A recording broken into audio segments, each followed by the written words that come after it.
लोगोफोर नेचार पाब्लिकेशनाव नोंथांमोनखौ बरायबाय। दिनै नोंथांमोननि सिगाङाव कर'नानि आपडेट लाबोनानै होफैदों। बे समाव नोंथांमोननि सिगाङाव दिन्थिनानै होगोन।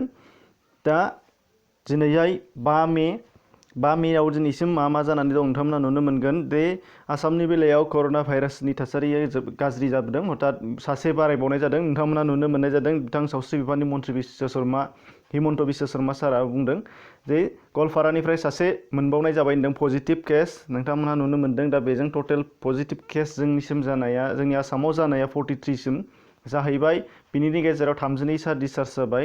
सासेयाथ' थैनानै थांबाय। नोंथांमोना मिथिखागौ। दा एक्टिभ दङआ 10 जानानै दङ।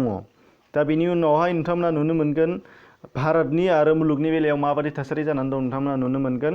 दा बिनि सिगां नोंथांमोना दिनैसो चेनेलाव गोदानै फैदोंबा साबस्क्राइब खालामनानै लाब्लानो जाबाय। नटिफिकेसन बेलखौबो थुनानै लाबानो जाबाय।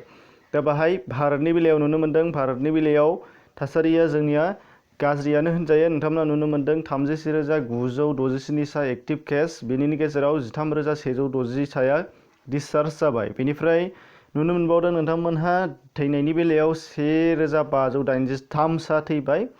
बेखौ नोंथांमोना नुनो मोनदों 1,583 सा। दा बेयो खम नङा, जोबोद बुरजायानो 1,000नि बारबाय। नोंथांमोना नुगासिनो दङ। मुलुगनि गेजेराव नोंथांमोना नायोबा नुनो मोनगोन मुलुगनि बेलायावहाय 36 लाख जाहैबाय। 36,69,604 सा केस जानानै दङमोन। बेनिनो गेजेराव डिसचार्ज जानाया एबा रिकभार्डआव दङ 12,10,424 सा आरो थैनानै थांनायनि गेजेराव दङ 2,53,166। 2,53,166 सा थैबाय। बेयो जोबोद बुरजा, दुखुनांथाव बाथ्रा। बेनि थाखायनो नोंथांमोनहा दासिमबो सांग्राङै थाबाय थानांगौनि गोनांथिया दंथारो। नोंथांमोनहा सरकारनि गाइडलाइनखौ फालिबानो जाबाय। मिथिखागौ नोंथांमोना मा दङ, फालिगासिनोआनोखा जों साफ्रोमबो। दा बेबायदिनो जोङो नोंथांमोनहा सांग्रां थानांगौनि गोनांथि दङ। दा बेनि उनाव नोंथांमोनखौ भिडिअखौ नायनायनि थाखाय साबायखर बावनाय जाबाय। चेनेलाव गोदानै फैदोंबा साबस्क्राइब खालाम। बेबायदि गुबुन गुबुन भिडिअ नायनो थाखाय नोंथांमोनहा प्लेलिस्टआव थांबानो जाबाय। प्लेलिस्टनिफ्राय फारि फारि बासि नोंथांमोना गुबुन गुबुन भिडिअ नायनो हानाय जागोन। गोजोन्थों।